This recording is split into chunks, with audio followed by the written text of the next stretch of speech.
Hello friends, welcome back to our channel Mom's Daily. ഇന്ന് ഞാൻ വന്നിരിക്കുന്നത് ഒരു സ്പെഷ്യൽ മധുരത്തിൻ്റെ റെസിപ്പി ആയിട്ടാണ്. ഇന്ന് നമ്മൾ ഉണ്ടാക്കാൻ പോകുന്നത് ഒരു സിസ്ലിംഗ് ബ്രൗണി എന്ന് പറഞ്ഞിട്ടുള്ളൊരു സംഭവമാണ്. ഇപ്പോൾ ക്രിസ്മസ് ഒക്കെ അടുത്ത് വരികയാണ്.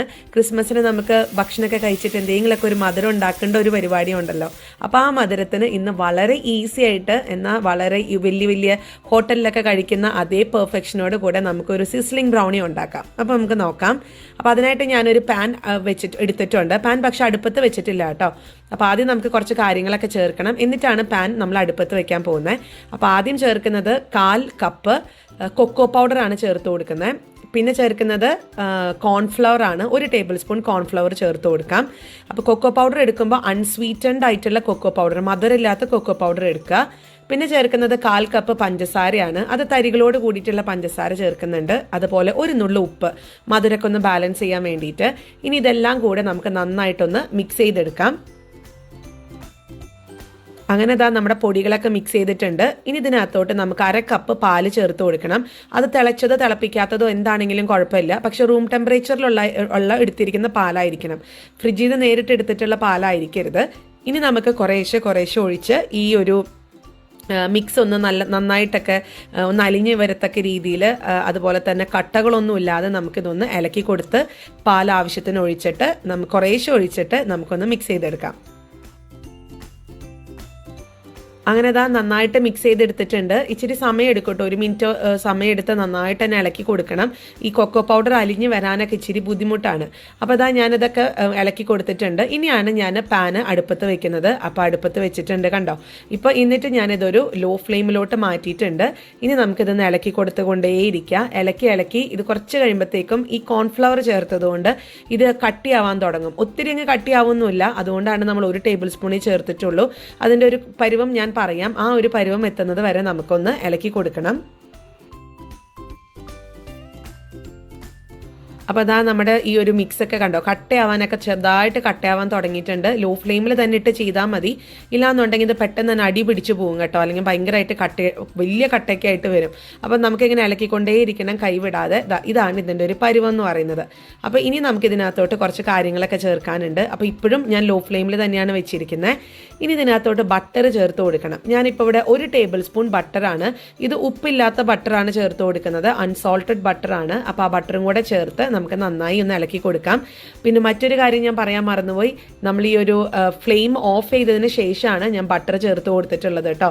അപ്പോൾ ആ ഒരു പാത്രത്തിൽ നിന്നുള്ള ചൂട് കൊണ്ട് തന്നെ ഈ ബട്ടർ മെൽറ്റ് ആയിക്കോളും. അപ്പോൾ നമ്മുടെ ഈ ഒരു തിക്കായിട്ടുള്ള കൺസിസ്റ്റൻസി വരുമ്പോൾ തന്നെ ഞാൻ ഫ്ലെയിം ഓഫ് ചെയ്തിട്ടുണ്ടായിരുന്നു. ഇനി ഇതിനകത്തോട്ട് ഒരു 1/4 ടീസ്പൂൺ വാനില എസൻസ് ചേർത്ത് കൊടുക്കുക. അപ്പോൾ ഇതൊക്കെ ഫ്ലെയിം ഓഫ് ചെയ്തിട്ടാണ്. ഇനി നമ്മളിത് ഓൺ ചെയ്യുന്നേ ഇല്ല ഫ്ലെയിം. അപ്പോൾ വാനില എസൻസും കൂടെ ചേർത്ത് നന്നായിട്ട് മിക്സ് ചെയ്തിട്ടുണ്ട്. ഇതിൻ്റെ നിങ്ങൾക്കൊരു കണ്ടോ, ഈ ബട്ടറും കൂടെ ചേർത്ത് കഴിഞ്ഞപ്പോഴത്തേക്കും ഒരു കണ്ണാടി ചില്ല് പോലത്തെ ഉള്ള ഒരു വളരെ ഗ്ലോസി ആയിട്ടുള്ളൊരു ടെക്സ്ചറാണ് കിട്ടിയിരിക്കുന്നത്. അപ്പോൾ ഇനി നമുക്കിതൊരു പാത്രത്തിലോട്ട് മാറ്റി വയ്ക്കാം. അപ്പോൾ ഇത് നന്നായിട്ടൊക്കെ ചൂടാറട്ടെ. ഇനി നമുക്കിതിന് വേണ്ടിയിട്ടുള്ള ഒരു ബ്രൗണി ഉണ്ടാക്കണം. അപ്പോൾ അതെങ്ങനെയാണെന്ന് നോക്കാം. അപ്പോൾ അതിനായിട്ടൊരു പാൻ അടുപ്പത്ത് വയ്ക്കുക. അതിനകത്തോട്ട് വെള്ളം ഞാൻ തിളപ്പിക്കാൻ വെച്ചിട്ടുണ്ട്. ഈ വെള്ളം നന്നായി തിളച്ചിങ്ങനെ വന്ന് അതിൻ്റെ ചൂട് കൊണ്ടാണ് നമ്മുടെ ഈ ഒരു വേറൊരു ബൗള് നമ്മൾ ഈ ഒരു പാത്രത്തിൻ്റെ മേലെ വെക്കും. അപ്പോൾ ആ വെള്ളം തിളച്ച് പൊങ്ങി ആ ഒരു ചൂട്, അതിൻ്റെ ഒരു ആവി കൊണ്ട്, ചൂട് കൊണ്ട് നമ്മൾ ഈ പാത്രത്തിൽ കുറച്ച് ചോക്ലേറ്റ് ഒക്കെ ഇടാൻ പോകുന്നുണ്ട്. അപ്പോൾ ആ ചോക്ലേറ്റ് ഒക്കെ അങ്ങനെ വേണം മെൽറ്റ് ചെയ്തെടുക്കാനായിട്ട്. അപ്പോൾ ഇതിന് ഡബിൾ ബോയിലിംഗ് മെത്തേഡ് എന്നാണ് പറയുക. അപ്പോൾ നമുക്ക് ആദ്യം ഈ വെള്ളം ഒന്ന് ചെറുതായി ചൂടായി തുടങ്ങട്ടെ. അന്നേരം പാത്രം വയ്ക്കാം. അപ്പോൾ വെള്ളമൊക്കെ ഇങ്ങനെ ചൂടായി, എനിക്കിവിടെ ഇങ്ങനെ ചെറുതായിട്ടൊക്കെ പുകയൊക്കെ വരുന്നുണ്ട്. ആ ഒരു സമയത്ത് നമുക്ക് ഇതുപോലത്തെ ഒരു പാത്രം വെക്കാം. ഇത് സ്റ്റീൽ പാത്രമോ എന്ത് പാത്രം വേണമെങ്കിലും നിങ്ങൾക്ക് വെക്കാം കേട്ടോ. സ്റ്റീൽ പാത്രം, ഗ്ലാസ് ബൗളൊക്കെ വെക്കാം. അപ്പോൾ ഞാനിവിടെ 100 ഗ്രാം അളവിൽ വരുന്ന ചോക്ലേറ്റ് എടുത്തിട്ടുണ്ട്. അപ്പോൾ ഞാനിവിടെ മിൽക്ക് ചോക്ലേറ്റ് ആണ് എടുത്തിരിക്കുന്നത്. നിങ്ങൾക്ക് ഡാർക്ക് ചോക്ലേറ്റ് ഒക്കെ എടുക്കാവുന്നതാണ്. ഇനി നമുക്കിത് ചെറുതായിട്ടൊന്ന് പൊട്ടിച്ചിട്ട് കൊടുക്കണം. അപ്പോൾ ഇച്ചിരി പെട്ടെന്ന് നമുക്കിതൊന്ന് മെൽറ്റായി കിട്ടും, അതിന് വേണ്ടിയിട്ടാട്ടോ.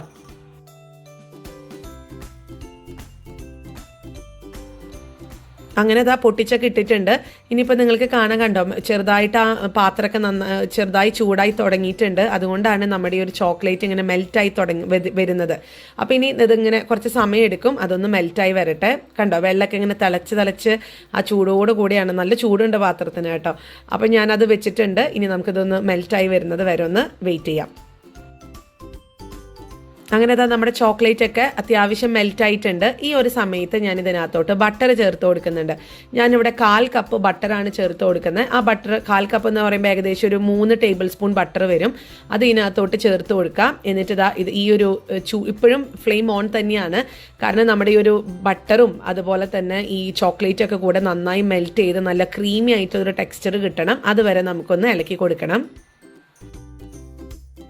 അങ്ങനെ ആ ബട്ടറും ചോക്ലേറ്റും ഒക്കെ നന്നായി മിക്സായി വന്നിട്ടുണ്ട്. ഇതാണ് ഇതിൻ്റെ ഒരു ഇപ്പം തന്നെ നല്ലൊരു സ്മെല്ലും നല്ല ഒരു ടേസ്റ്റൊക്കെയാണ് കേട്ടോ. അപ്പം ഞാൻ എന്താണെങ്കിലും ഫ്ലെയിം ഓഫ് ചെയ്തിട്ടുണ്ട്. ഇനി നമുക്കിതൊരു കൗണ്ടർ ടോപ്പിൽ വെച്ച് ഇതൊന്ന് ചൂടാറട്ടെ. ചൂടാറിയതിന് ശേഷമാണ് നമ്മൾ ഇതിനകത്ത് കേക്ക് ഒരു ബ്രൗണീരെ പോലെയൊക്കെ നമ്മൾ ആക്കിയെടുക്കുന്നത്. അപ്പം ഞാനിത് ചൂടാറാനായിട്ടൊന്ന് മാറ്റി വയ്ക്കുന്നുണ്ട്. അങ്ങനെ ഇതാ നമ്മുടെ ഈ ഒരു ചോക്ലേറ്റിൻ്റെ ഈ ഒരു മിക്സ്ചർ നന്നായിട്ട് ചൂടാറിയിട്ടുണ്ട്. ഇനി നമുക്കിതൊരു പാത്രത്തിലോട്ട് മാറ്റാം. ഇത് ഞാൻ ഒരു മിക്സിംഗ് ബൗളിനകത്തോട്ടാണ് മാറ്റാൻ പോകുന്നത്. നമ്മളെ ബ്രൗണി സെറ്റ് ചെയ്യാനുള്ളൊരു പാത്രമാണ്. സെറ്റ് ചെയ്യാനല്ല, നമ്മൾ മിക്സ് ചെയ്യാനുള്ളൊരു പാത്രത്തിലോട്ട് ഈ ഒരു ചോക്ലേറ്റ് മാറ്റിയിട്ടുണ്ട്. ഇനി ഇതിനകത്തോട്ട് നമുക്ക് അടുത്തത് ചേർക്കാനുള്ളത് കണ്ടൻസ്ഡ് മിൽക്കാണ്. കണ്ടൻസ്ഡ് മിൽക്ക് ഞാൻ മുന്നേ ചെയ്തിട്ടുണ്ട്. വളരെ 2-3 ചേരുവകൾ വെച്ചിട്ട് ഉണ്ടാക്കിയെടുക്കാൻ പറ്റുന്നതാണ് കണ്ടൻസ്ഡ് മിൽക്ക്. ഇപ്പം പുറമേ നിന്നൊക്കെ മേടിക്കുമ്പോൾ ഭയങ്കര പൈസ കൊടുത്ത് മേടിക്കണം. പക്ഷെ നമ്മുടെ വീട്ടിൽ നിസ്സാരമായിട്ട് നമുക്ക് ഉണ്ടാക്കിയെടുക്കാൻ പറ്റും. അപ്പം ഞാനിപ്പോൾ ചെയ്യാൻ പോകുന്നത് ഇത് രണ്ടും കൂടെ നന്നായിട്ട് മിക്സ് ചെയ്തെടുക്കുക എന്നുള്ളതാണ്. അടുത്തത് ഇതിനകത്തോട്ട് ഞാൻ 1/2 കപ്പ് പാൽ ഒഴിച്ചു കൊടുക്കുന്നുണ്ട്. പാല് റൂം ടെമ്പറേച്ചറിൽ വെച്ചിട്ടുള്ള തിളപ്പിച്ച പാലാണ് കേട്ടോ. തിളപ്പിച്ച് ചൂടാറിയിട്ടുള്ള പാലാണിത്. അപ്പോൾ ഇതും കൂടെ ചേർത്ത് നമുക്ക് നന്നായിട്ട് തന്നെ ഒന്ന് മിക്സ് ചെയ്ത് കൊടുക്കാം. അങ്ങനെ തന്നെ നമ്മുടെ ഈ ഒരു വെറ്റ് ഇൻഗ്രീഡിയൻസ് ഒക്കെ ഇവിടെ റെഡി ആയിട്ടുണ്ട്. അതായത് ഈ ലിക്വിഡ് ആയിട്ടുള്ള സംഭവങ്ങളൊക്കെ നമ്മൾ റെഡിയാക്കി വെച്ചിട്ടുണ്ട്. ഇനി നമുക്കൊരു അരിപ്പ വെച്ച് കൊടുക്കാം. ഈ അരിപ്പയ്ക്കകത്തോട്ടാണ് ഞാൻ എല്ലാ പൊടികളും കൂടി ഇടുന്നത്. അപ്പം നമുക്ക് ആദ്യം ഇതിനകത്തോട്ട് 1 കപ്പ് മൈദപ്പൊടി ചേർത്ത് കൊടുക്കാം. ഞാൻ 1 കപ്പാണ് എടുത്തിരിക്കുന്നത്. അങ്ങനെ അളവൊന്നുമില്ല. നിങ്ങൾ ഏത് കപ്പിലാണോ ഇങ്ങനെ അളവ് കപ്പ് വേണമെന്നൊന്നുമില്ല. നിങ്ങൾ എടുക്കുന്ന കപ്പ് ഏതാണോ അതായിരിക്കണം അളവ് കപ്പ്. ബാക്കി എല്ലാത്തിൻ്റെന്ന് മാത്രം. അപ്പോൾ ഇതാ ഞാനിവിടെ 1 കപ്പ് മൈദപ്പൊടിക്ക് ഞാൻ പഞ്ചസാര 1/2 കപ്പ് ചേർത്തിട്ടുണ്ട്. അത് പൊടിച്ച പഞ്ചസാരയാണ് കേട്ടോ. പിന്നെ ചേർക്കുന്നത് 1/4 കപ്പ് കൊക്കോ പൗഡർ. അതേ കൊക്കോ പൗഡർ തന്നെയാണ്, അൺസ്വീറ്റൻഡ് കൊക്കോ പൗഡറാണ് ചേർക്കുന്നത്. പഞ്ചസാര പിന്നെ പൊടിച്ച് ചേർക്കുന്നത് തന്നെയാണ് നല്ലത്. അതുകൊണ്ട് പൊടിച്ചിട്ട് ചേർക്കാൻ പ്രത്യേകം ശ്രദ്ധിക്കുക. പിന്നെ ചേർക്കുന്നത് ബേക്കിംഗ് പൗഡറാണ്. ഞാനിവിടെ 1/2 ടീസ്പൂൺ ബേക്കിംഗ് പൗഡർ ചേർത്തിട്ടുണ്ട്. അതുപോലെ 1 നുള്ളു ഉപ്പ്, ജസ്റ്റ് ആ മധുരമൊക്കെ ഒന്ന് ബാലൻസ് ചെയ്യാൻ വേണ്ടിയിട്ട്. ഇതിനകത്ത് ഞാൻ ബേക്കിംഗ് സോഡ ചേർക്കുന്നില്ല, ബേക്കിംഗ് പൗഡർ മാത്രമേ ചേർക്കുന്നുള്ളൂ. ഇനി നമുക്കിതെല്ലാം കൂടി ഒന്ന് നന്നായിട്ടൊന്ന് അരിച്ചെടുക്കണം. അപ്പോൾ ഈ അരിച്ചുകൊണ്ടിരിക്കുന്ന സമയത്ത് ഞാനൊരു കാര്യം പ്രത്യേകം പറയാൻ മറന്നുപോയി. നമ്മളൊരു പുതിയ ഫേസ്ബുക്ക് പേജ് തുടങ്ങിയിട്ടുണ്ട് നമ്മുടെ മംസ് ഡെയിലിക്ക് വേണ്ടിയിട്ട്. അത് ഇത്രയും നാളും തുടങ്ങാതിരുന്നത് ഇച്ചിരി തിരക്കൊക്കെ ആയതുകൊണ്ടാണ്. പക്ഷെ നമുക്ക് കുറേ പേരുടെ റിക്വസ്റ്റ് വന്നു, ഒന്ന് തുടങ്ങുക, കാരണം എല്ലാവർക്കും ഇച്ചിരി കൂടെ ആക്സസിബിലിറ്റി ഉള്ളത് ഫേസ്ബുക്കിലാണ്. അപ്പോൾ അതുകൊണ്ട് എന്താണെങ്കിലും ഫേസ്ബുക്കിൽ പേജ് തുടങ്ങണം, ഇവിടെ യൂട്യൂബിസിലിടുന്ന വീഡിയോസ് എല്ലാം അവിടെയും അപ്ലോഡ് ചെയ്യണമെന്ന് പറഞ്ഞ് ഒത്തിരി റിക്വസ്റ്റ് വന്നു. അപ്പോൾ അത് കണക്കിലെടുത്തുകൊണ്ട്, നിങ്ങളുടെ റിക്വസ്റ്റ് കണക്കിലെടുത്തുകൊണ്ട് നമ്മളൊരു ഫേസ്ബുക്ക് പേജൊക്കെ തുടങ്ങിയിട്ടുണ്ട്. അപ്പോൾ അതിൻ്റെ ലിങ്കും കാര്യങ്ങളൊക്കെ ഞാൻ ഡിസ്ക്രിപ്ഷൻ ബോക്സിൽ കൊടുക്കാം. മറക്കാതെ നിങ്ങൾ സപ്പോർട്ട് ചെയ്യണം, നിങ്ങൾ ലൈക്ക് ചെയ്യണം, ഫോളോ ചെയ്യണം, അതുപോലെ മറ്റുള്ളവർക്ക് ഷെയർ ചെയ്തും കൊടുക്കണം കേട്ടോ. അപ്പോൾ ഇതാ ശരി, നമ്മുടെ ഈ ഒരു പൊടികളൊക്കെ അരിച്ചെടുത്ത് വന്നിട്ടുണ്ട്. ഇനി നമുക്കിതൊന്ന് ഒത്തിരി അങ്ങ് ഓവർ മിക്സ് ചെയ്യേണ്ട, വളരെ പതുക്കെ ഒന്ന് സമയമെടുത്ത് മടക്കി മടക്കി, ഫോൾഡിങ് മെത്തേഡ് എന്നാണ് പറയുക, പതുക്കെ പതുക്കെ ഇതൊന്ന് മിക്സ് ചെയ്ത് കൊടുക്കാം. അപ്പോൾ മിക്സ് ചെയ്ത് കഴിഞ്ഞപ്പോൾ അത് ഇച്ചിരി കട്ടി കൂടിപ്പോയി. അതായത് വെള്ളം കുറവാണ്, വെള്ളമല്ല പാല് കുറവാണ്. അപ്പോൾ ഞാൻ ഇതിനകത്തോട്ട് ഒരു 1/4 കപ്പ് പാലും കൂടെ ചേർത്തിട്ടുണ്ട്. ഇനി നമുക്കിതൊന്നും കൂടെ ഒന്ന് മടക്കി അല്ലെങ്കിൽ ഫോൾഡ് ചെയ്ത് ഒന്ന് മിക്സ് ചെയ്തെടുക്കാം. അങ്ങനെ താ നമ്മുടെ കേക്കിൻ്റെ അല്ലെങ്കിൽ ബ്രൗണിയുടെ ബാറ്റർ ഇവിടെ റെഡിയാണ്. അപ്പോൾ ഇനി നമുക്ക് ഇതൊന്ന് ഒരു പാത്രത്തിലോട്ട് മാറ്റി ഇതൊന്ന് ബേക്ക് ചെയ്തെടുക്കണം. ബേക്ക് ചെയ്തെടുക്കാനായിട്ട് ഞാനിവിടെ ഓവനൊന്നും യൂസ് ചെയ്യുന്നില്ല. ഞാൻ അല്ലാത്ത കാര്യമാണ്, ഓവൻ ഇല്ലാതെയാണ് ബേക്ക് ചെയ്തെടുക്കുന്നത്. അപ്പോൾ അതിനായിട്ടൊരു പാത്രം എടുക്കുക. ഞാനിവിടെ കേക്ക് ടിന്നാണ് എടുത്തിരിക്കുന്നത്. ഇതാകുമ്പോൾ ഇച്ചിരി കൂടെ എനിക്ക് എളുപ്പമുണ്ട് ആ ഒരു ഷേപ്പൊക്കെ കിട്ടാൻ വേണ്ടിയിട്ട്. അപ്പോൾ അതിന് വേണ്ടിയിട്ട് എടുത്തിട്ടുണ്ട്. ഇതിന് നിങ്ങൾക്ക് ഇതിനകത്തോട്ട് അല്പം ഓയിലോ അല്ലെങ്കിൽ ബട്ടറോ ഒന്ന് തേച്ച് കൊടുക്കാം. ഞാൻ ബട്ടറാണ് ഇവിടെ തേച്ച് കൊടുക്കുന്നത്. എന്നിട്ടൊരു ബട്ടർ പേപ്പറും കൂടെ മേലെ ഇട്ടിട്ട് ഇതിനകത്ത് നമ്മുടെ ബാറ്റർ, ബ്രൗണിയുടെ ബാറ്റർ ഒന്ന് ഒഴിച്ചു കൊടുക്കുന്നുണ്ട്.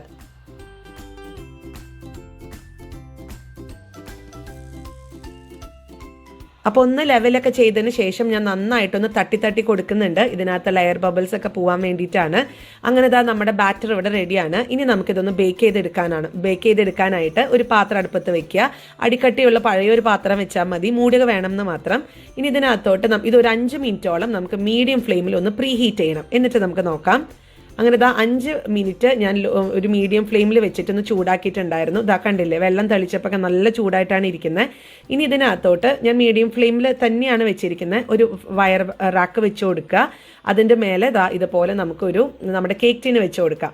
അതിനുശേഷം ഇത് മൂടി വെച്ചിട്ട് നമ്മളിത് ഏകദേശം 35 മിനിറ്റ് എങ്കിലും 30 മുതൽ 35 മിനിറ്റ് വരെ മീഡിയം ഫ്ലെയിമിൽ, മീഡിയം ടു ലോ കേട്ടോ, ഒത്തിരി മീഡിയം അല്ല, ഇച്ചിരി ഒരു മീഡിയത്തിൻ്റെ തൊട്ട് താഴെ നിൽക്കുന്ന ആ ഒരു ഫ്ലെയിമിൽ വെച്ചിട്ട് ബേക്ക് ചെയ്തെടുക്കാം. അപ്പോൾ അതിന് മുൻപ് ഇതേപോലെ നമ്മുടെ മൂടികയ്ക്ക് ഇതുപോലെ ഒരു ഓട്ടയ്ക്ക് ഉണ്ടെങ്കിൽ ഒരു ചെറിയൊരു പേപ്പറോ ഒന്ന് തിരുകി കൊടുത്താൽ നല്ലതായിരിക്കും.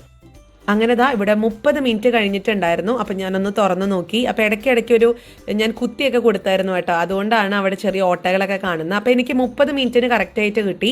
അപ്പോൾ ചിലവർക്ക് അത് 35 മിനിറ്റോ 40 മിനിറ്റ് വരെയൊക്കെ ആവാം. അത് നമ്മുടെ ഓരോ ഫ്ലെയിമൊക്കെ അനുസരിച്ച് മാറ്റം വരും. അപ്പോൾ ഒന്നും കൂടെ ഞാനൊന്ന് കുത്തി വേറൊരു സ്ഥലത്തൊന്ന് കുത്തി എടുക്കുന്നുണ്ട് ഒരു സ്ക്യൂർ വെച്ചിട്ട്. നല്ല നീറ്റായിട്ട് കിട്ടിയിട്ടുണ്ട്. അതിനർത്ഥം ഇതിൻ്റെ അകമൊക്കെ വെന്തിട്ടുണ്ടെന്നാണ്.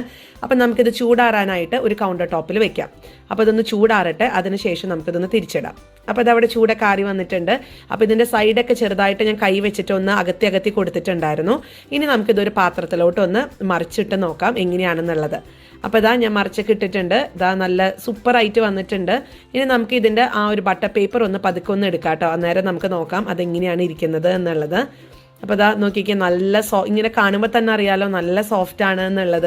അപ്പോൾ ഇതാണ് നമ്മുടെ ബ്രൗണി എന്ന് പറയുന്നത്. നമ്മൾ ഇതിനകത്ത് മുട്ടയും കാര്യങ്ങളൊന്നും ചേർക്കുന്നില്ല. നമ്മുടെ വീട്ടിലുള്ള കൊച്ചു കൊച്ചു കാര്യങ്ങൾ വെച്ചിട്ടാണ് നമ്മൾ ഈ ഒരു ബ്രൗണി ഉണ്ടാക്കിയെടുത്തിട്ടുള്ളത്.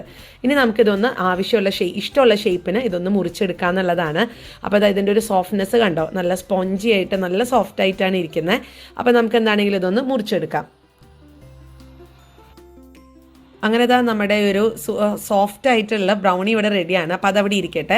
ഇനി ഇതൊരു സിസ്ലിംഗ് ബ്രൗണി ആയതുകൊണ്ട് തന്നെ ഞാനിവിടെ ഒരു കാസ്റ്റ് അയണിൻ്റെ ഒരു പാത്രം എടുത്തിട്ടുണ്ട്. നല്ല കട്ടിയുള്ള ഒരു പാത്രം എടുക്കുക. ഇതിനകത്താണ് ഇതിന് വേണ്ടി പാത്രമൊക്കെ ഉണ്ട് നമ്മളൊരു ഹോട്ടലിലൊക്കെ ചെല്ലുമ്പോൾ. പക്ഷെ നമ്മുടെ വീട്ടിൽ അത് ഉണ്ടാവണമെന്നില്ല.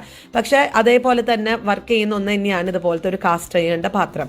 അപ്പോൾ ഈ പാത്രം അടുപ്പത്ത് വെക്കുന്നുണ്ട്. ഇനി നമുക്കിതൊരു മീഡിയം ഫ്ലെയിമിൽ 5 മിനിറ്റോളം ഈ പാത്രം ഒന്ന് ചൂടാവണം. ചൂടാക്കിയതിന് ശേഷം നമുക്ക് ഫ്ലെയിം ഓഫ് ചെയ്തിട്ടാണ് ബാക്കി കാര്യങ്ങൾ. അപ്പോൾ അത് 5 മിനിറ്റ് കഴിഞ്ഞിട്ടുണ്ട്. നന്നായിട്ട് ചൂടൊക്കെ ആയി ചെറുതായിട്ട് പുകയൊക്കെ വരാൻ തുടങ്ങുന്നുണ്ട്. ഈ ഒരു സമയത്ത് ഞാൻ ഫ്ലെയിം ഓഫ് ചെയ്ത് ഇത് വേറൊരു കട്ടിംഗ് ബോർഡാണ് ഞാനിപ്പോൾ എടുത്തിരിക്കുന്നത്. കട്ടിംഗ് ബോർഡിൻ്റെ മേലെ ഞാനിതൊന്ന് വെച്ച് കൊടുക്കുന്നുണ്ട്. നല്ല ചൂടുണ്ട് കേട്ടോ പാത്രം. ഇനി നമ്മൾ ഇതിനകത്തോട്ടൊന്ന് സെറ്റ് ചെയ്യാൻ പോവാണ്.